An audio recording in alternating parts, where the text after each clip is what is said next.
donc 7h30, le simulateur a commencé. Enfin, l'accident, le premier événement a commencé à 7h30. Donc le premier événement, c'était une brèche sur le circuit primaire. D'accord. Donc là, c'est la gestion par l'équipe de cas, avec la nécessité de déclencher un PUI. Donc il était 8h22. Donc concrètement, c'est... Donc en fait, il faut imaginer, en permanence sur site, il y a une équipe de gars, donc en fait c'est les pilotes de l'installation, qui sont là 7 jours sur 7, 24 heures sur 24, 365 jours par an. Je vais l'expliquer en bas. Ah, vous allez expliquer la composition d'une équipe, je vais l'expliquer. Donc en fait, c'est ces gens-là qui surveillent l'installation. Donc il va vous expliquer comment ça marche. Et donc ils ont détecté une anomalie sur l'installation. Et donc ils sont rentrés dans leur procédure. Leur procédure, à un moment donné, détecte en fait une dégradation trop importante de l'installation. Donc normalement, ils sont entraînés pour gérer l'installation sur les événements normaux. Quand à un moment donné, on détecte une dégradation trop importante de l'installation, ils appellent en fait la personne qui est d'astreinte direction sur le site. Donc on a un directeur en fait, qui est d'astreinte direction. Et ils lui disent, les critères sont dégradés, on est redevable de déclencher un plan d'urgence interne sûreté radiologique. Et donc c'est ce directeur-là, qui lui également a des procédures, qui prend la responsabilité de déclencher le plan d'urgence interne sûreté radiologique. Et à partir de là, en fait, il y a immédiatement, au niveau local, donc il y a des pagers qui se mettent à sonner et qui mobilisent les 62 personnes d'astreinte.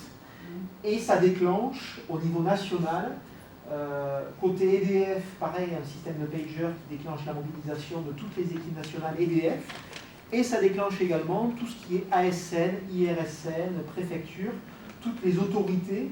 Voilà, donc à partir du moment où le côté direction, on déclenche un plan d'urgence interne, un système de messagerie et d'appel qui alerte immédiatement tous les gens qui sont concernés. Nous, on a sur site, les gens ont 40 minutes pour être opérationnels. Ça, tu ne dis pas, hein, Sylvain, tout à l'heure. Que je dise pas ce que tu vas dire. Oui, c'est pas grave, il y aura plein d'autres questions. Donc, en 40 minutes sur site, les gens doivent être opérationnels et à poste. Donc, en fait, ils ont 40 minutes. Bon, ce matin, ils étaient sur site parce que ça s'est passé à 8h. Parce que j'allais dire, vous ne simulez pas tout ça. Alors ce matin, on a simulé, ils étaient en train de faire leur activité au bureau. Ils étaient au bureau. Ouais. Voilà. Mais s'ils avaient été chez eux, il aurait fallu venir. Bon, ce matin, ils étaient au bureau. Donc, techniquement, ils sont partis de leur bureau. Et puis, ils se sont rendus, à partir du moment où le bip a sonné, ils se sont rendus là où ils doivent être dans le cadre d'un plan d'urgence interne. Donc, ils s'y sont rendus. S'ils étaient chez eux, ils ont 40 minutes pour arriver, pour être opérationnels. Donc, et à partir de là, et au niveau national, donc les délais sont un peu plus longs, en fait, puisque suivant où sont localisés les gens, c'est un peu plus long. Voilà, à Paris, typiquement, on a 2 cellules de crise. On en a une qui est à Wagram, à la direction d'EDF, et puis une qui est à Cap-en-Père, donc à Saint-Denis. Voilà. Donc effectivement, sur les bouchons, voilà. Donc il y a un peu plus de temps pour que les gens arrivent, mais c'est prévu dans l'organisation, c'est-à-dire que le site est totalement opérationnel et autonome, le temps que les astreintes nationales se grèvent. Et puis côté préfecture, ils ont aussi un délai. On a aussi simulé le rappel en temps réel, c'est-à-dire qu'on était aussi à nos activités au moment où ce délai était grévé. Du coup, l'un des intérêts de ce genre d'exercice, c'est de simuler toute une chaîne d'alerte qui est assez dense à faire, parce que les acteurs sont très divers. Et donc là, on les a recontactés, donc il y a des délais de route aussi qui sont peut-être 1 ou 2 acteurs qui ont anticipé parce qu'ils viennent de Chalon, donc je pense que ça va essayer. Mais sinon, tout se fait en réel. Ça compte aussi dans l'exercice. On va voir en combien de temps on est capable de répondre à une pression qui est assez importante. Et là, l'exercice est lié. Alors, ce que j'ai effectivement pas dit tout à l'heure, qui est un point important, c'est tout l'aspect communication. Dans un exercice type un exercice national, en fait, on va simuler tout l'aspect communication, parce qu'en fait, il est très important on voit qu'il y a différents acteurs. Vous avez le site, vous avez la préfecture avec monsieur le préfet, et vous avez l'autorité de sûreté, la direction d'EDF, enfin il y a tout un tas de gens qui doivent communiquer à un moment donné. On peut imaginer qu'il faut une communication parfaite entre ces différents acteurs. Il faut imaginer, le site ne peut pas dire, par exemple, on est en train d'évacuer notre personnel, et puis monsieur le préfet qui lui n'a pas évacué les populations alentours ou les a pas mis à l'abri. Vous comprenez bien qu'il y aurait une incohérence qui ne serait pas logique en fait. Voilà, donc la question c'est comment toute la communication entre les différents acteurs qui sont sur site à Troyes et à Paris, comment ces différents acteurs communiquent pour à un moment donné, par exemple s'il faut mettre à l'abri les populations, mais il y a un message commun qui part des différents acteurs, par exemple, des différentes personnes et entités qui sont... Voilà. Donc pour ce faire, en fait, dans cet exercice, on a une pression médiatique qui est en place, en fait. Donc on a des journalistes qui jouent le rôle, en fait, de tout un tas de médias nationaux et locaux pour faire ce qu'on appelle une pression médiatique qui est à la fois sur site, qui est à la préfecture de Troyes et qui est également au national. Donc on fait des communiqués de presse, on va faire des interviews filmées, on va faire des tweets, tout ça simulé en fait sur des outils en fait de simulation qui nous permettent, voilà, comme dans la vraie vie en fait, d'essayer de retranscrire les différentes informations. Voilà. Ça c'est un point important. On sait que la communication dans ce monde est un point important et une mauvaise information donnée pourrait mettre en panique les populations sans aucune raison. En fait. C'est comment on donne la bonne communication au bon moment pour que tout se passe dans l'ordre local. Dans un contexte qui est très évolutif, c'est-à-dire qu'au fur et à mesure, l'EDF continue ses opérations techniques, il y a les analystes de l'ASN et de l'IRSN qui avaient conseillé le préfet pour aider à la décision. Donc, ça peut évoluer vite entre la mise à l'abri, la prise de contenu médiocre, l'évacuation. Le timing n'est pas forcément évident à gérer, donc tout ça c'est un cycle qui se répète singulièrement, qui est assez dense en termes d'échange, de préparation, de communication. C'est pas évident à gérer. C'est intéressant à tester. Voilà. Ces exercices sont vraiment importants. On pourrait penser que voilà, c'est très utile. Il y en a un certain nombre par an sur tous les EDF en fait. Ça permet de mettre, voilà, c'est les gens qui en temps réel seraient amenés à faire, c'est eux qui sont en ce moment sur l'exercice.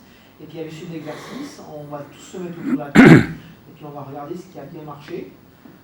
Et puis peut-être les endroits où on doit s'améliorer, voilà, quelqu'un qu'on n'aurait pas appelé, ou une mauvaise information qui est passée, de manière à corriger, en fait, ça peut être soit nos procédures, soit comprendre ce qui a dysfonctionné dans les relations. Donc c'est vraiment très important, parce que c'est à partir de ça, en fait, à la fois que l'on maintient les compétences des gens, et puis qu'on s'améliore chaque fois. Encore une fois, on est bien dans une optique que cela n'arrive jamais. Mais comme tout à l'heure j'ai pris le pilote d'avion, on espère tous quand on prend l'avion qu'il n'y a jamais un réacteur qui tombera en panne.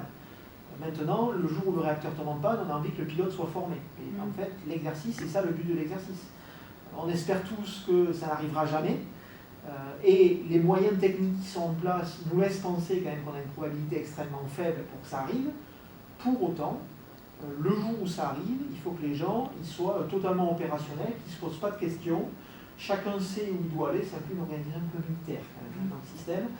Chacun sait où il doit aller et chacun agit conformément aux procédures avec des centres de décision, des centres de communication, voilà, de manière à ce que ça soit clair et précis, avec quand même des scénarios, et ça c'est important que les gens ne connaissent pas, parce que comme on est sur de l'humain, ça permet aussi de voir les réactions des gens, et puis de pouvoir voilà, vérifier que les gens sont bien dans le calme, sont bien entraînés et réagissent correctement. Et justement, au point de vue communication, entre les différents acteurs, est-ce que vous prévoyez une fréquence radio précise, bien allouée justement à cet effet, ou qu'est-ce que vous avez comme autre moyen de communication? Uniquement le téléphone, le portable? Alors, c'était souvent un problème, hein, j'ai fait des évacuations. C'est une bonne question. Alors il faut savoir que sur un site nucléaire, on a énormément de moyens de communication. Donc vous avez effectivement les moyens classiques comme tout le monde, on a le téléphone filaire, voilà, et puis on a les portables, on a des téléphones satellites, hein, donc au cas où voilà, on a des téléphones Iridium qui permettent d'avoir besoin d'aucune balise, voilà, sur site, voilà, qui passe directement par des satellites et qui permettent de communiquer. Et puis sur site, on a également le système de communication de l'État, en fait, dont j'ai oublié le nom. Ça passe par l'infrastructure INPT, peut-être. Oui, c'est les téléphones... vous êtes acteur là aussi? Non, on a les téléphones WC. Ah, j'ai oublié leur nom. Je suis désolé, j'en ai deux dans mon bureau. Rainbow. Voilà, on a les téléphones Rainbow, donc c'est le système. Voilà, donc on a des téléphones sécurisés, des téléphones satellites, des téléphones portables, des téléphones filaires, et on a des radios également. On a deux types de radios sur le site, radio HF et puis radio normale.